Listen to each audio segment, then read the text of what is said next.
Peace, peace. This is Ogula Ra, and today I just want to do a video on talking about knowing the levels of your power, right? So, I just want to do this video for those who are wondering the levels of their power and knowing when their power or energy or ashe is being manipulated or being taken away from you, right? So, when you think about the power, you look at it as someone is an authoritative figure who has um, can make calls or can actually use their power to control others. Right? You see it in politics. You see it in leadership and your jobs and so forth. Right? But when you think about the level of power, right? Let's say you have your electronic device, such as a cell phone. When you first get it, you know, um, you notice that it may take a long, if it's new, it may take a longer time for it to charge, depending on the percentage. And you also know if you overcharge it in due time, the cells of the battery actually dies, and it makes the cell phone a lot weaker, and you have to constantly replenish it and keep it charged, right? When you think about, let's say, snakes, for instance, you have an adult snake and you have a baby snake. They say that a baby snake would be more venomous than the adult snake, only because they say that the adult snake tends to release a lot more venom inside, whatever prey or predator that they're actually coming into contact with, right?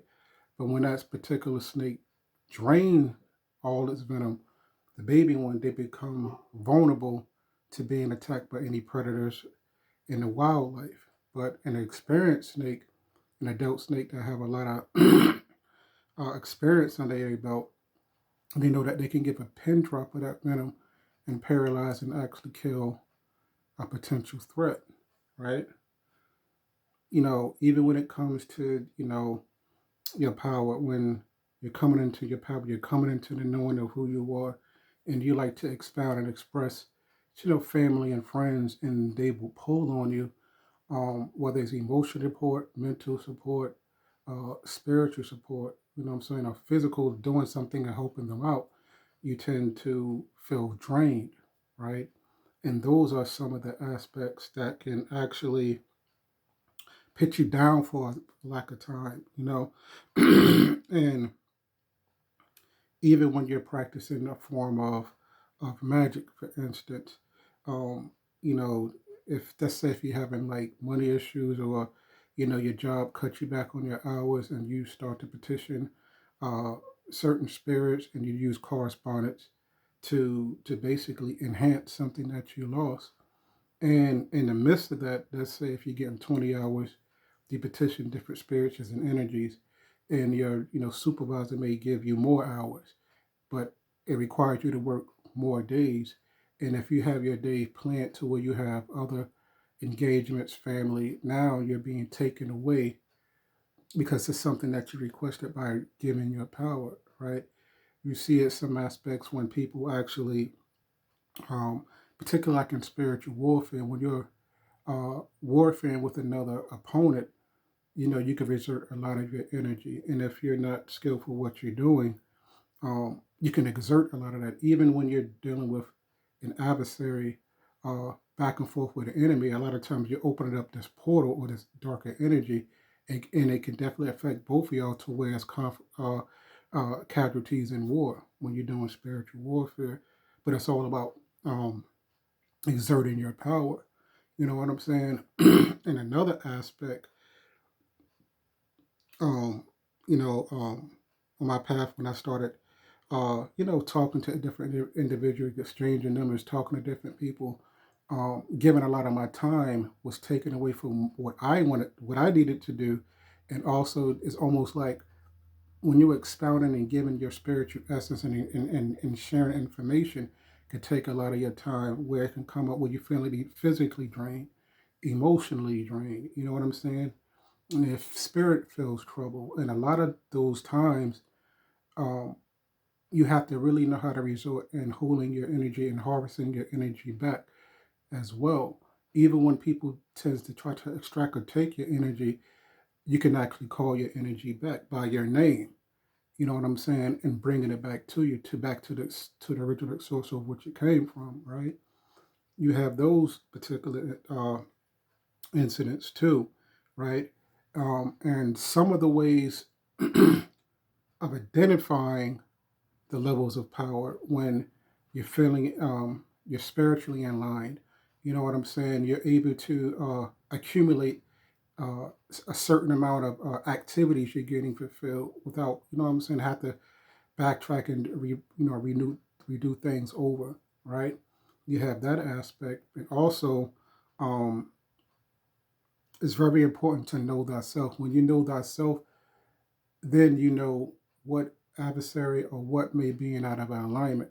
You know, you have your mental body, your physical body, and your spirit body, right? Mind, body, and spirit. We know that. But then you also have layers of, they call it the etheric frame, and you have physical, you have emotional, mental, astral body, etheric body, and then you have the spiritual body, right? And you want to actually break those down into little break those down into sections, so where you can know exactly where the energy is coming from. So let's say, for instance, if you're feeling mentally drained, a lot of times it requires you to actually go into meditation, um, quieting and stilling the mind, using frequencies to actually pitch you back in balance. Now, you have some people who have mental exhaustion. Sometimes that can relate to uh, trauma, sexual trauma, or some type of trauma that actually cause a split in certain parts of your mental aspect that can cause a sense of draining. You have the emotional where, um, um, you may feel rejection. You know what I'm saying? That can actually pull from your energy source or your power, right? So when it comes to the aspect of your emotions, you want to go out in nature. The best place to go in nature is really to go where a body of water at. Some of the things that you can actually do, you could take some crystals with you. What Spirit was showing me to give individuals, particularly going to the ocean, because you can open up the earth more. Because a lot of being that the season has changed. Just the other day, I was walking my dog and I seen a snake, a garden snake. Um, and being that the weather's getting warmer, some snakes and stuff like to be around dead logs or around trees. And that's why I'm saying what I'm saying, because what you're going to want to do, you're going to want to get 5 crystals, particularly if you can get clear quartz would be good, and the amethyst would be good. Whatever correspondent of a crystal that goes with those layers, those are etheric frames that I'm talking about, you want to associate it with whatever ailment that you have. But when it comes to the aspect of the emotions, what you want to do, you want to go to the ocean. You want to open up the earth, open up the sand, have a nice flat surface. And if you have crystals that has a point on it, you want to basically remember your right is giving, your left is your receiving. Same as well with your feet. So when you get a crystal with a point on it, you want to have it pointing outward, and then on the left, the receiving, you want to have the point pointing inward, and you want to basically put your feet on top of the crystals, but then you want to bury your feet with the sand. When you do that, you want to actually do the same with your hands. You want to place it in your hands. The right hand, the crystals pointing outward, the left hand, crystals pointing inward. And then you can get an amethyst stone and put it on the top of your head. And when you do this, you want to visualize looking at the ocean, looking at the tides. This actually help you to center yourself.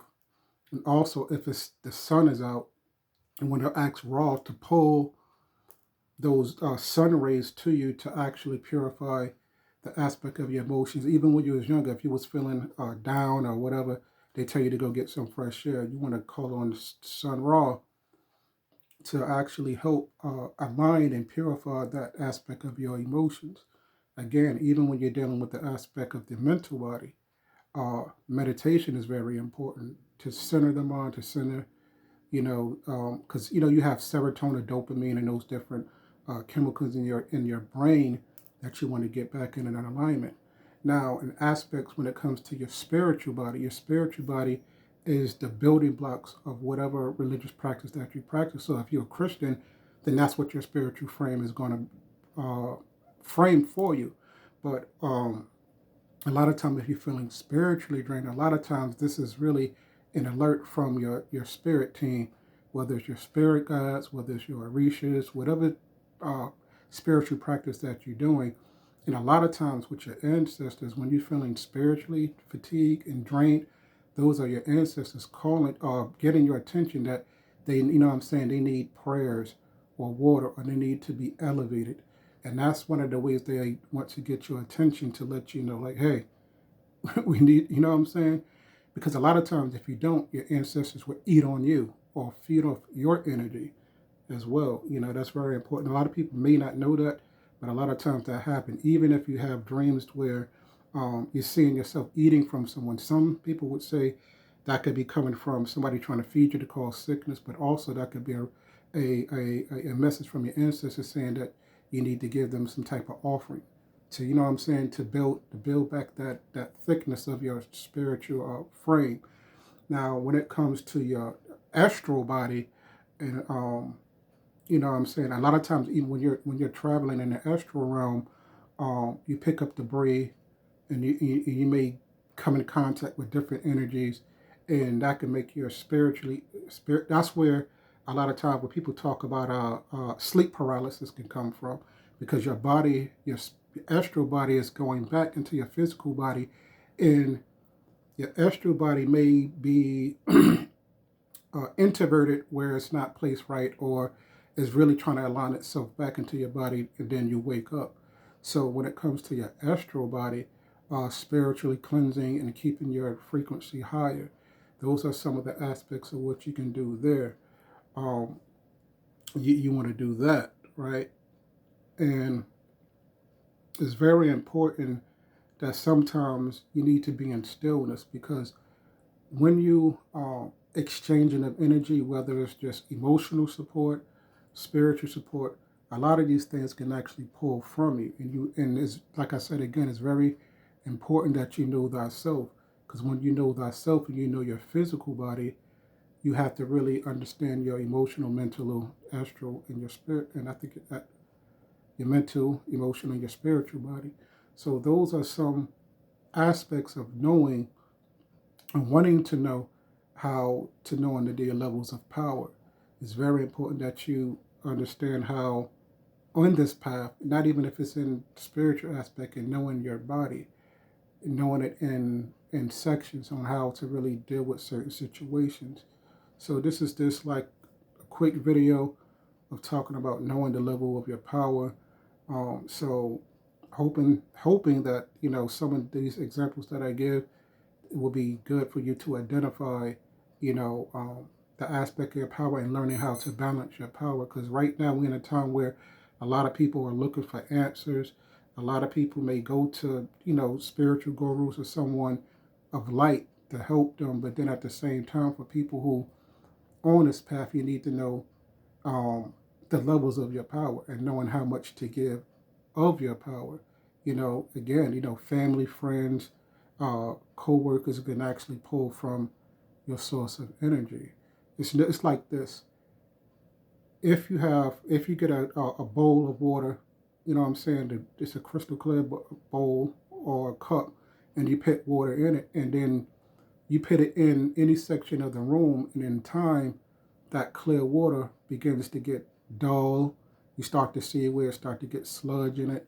Now it's been polluted. That's the same thing with your physical body, spiritual body, your astral body, mental body, and so on. So it's very important to know these different things when you're feeling fatigue, knowing your aspect of your power. So this is a video talking about knowing the level of your power, hoping that this examples will actually help you on your journey. So this is Ogulo Ra. Peace.